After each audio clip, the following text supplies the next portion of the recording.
High, welcome back.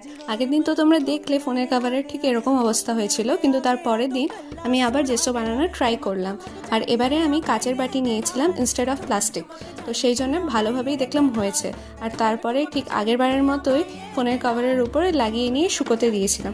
শুকোনোর পর ঠিকভাবে drawing করে নিয়েছি। আমি আবার ক্যামেরা চলাকালীন ড্রয়িং করতে একটু অসুবিধাই হচ্ছিল, তো সেই জন্য ক্যামেরা অফ করেই ড্রয়িংটা করেছিলাম। আর তারপরে রঙের কথা তো আলাদা করে বলার কিছু নেই।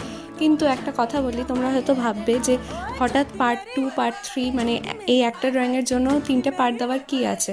বিশ্বাস করো, এই একটা ড্রয়িং করতেই আমার 6 ঘন্টার মতো সময় লেগেছে।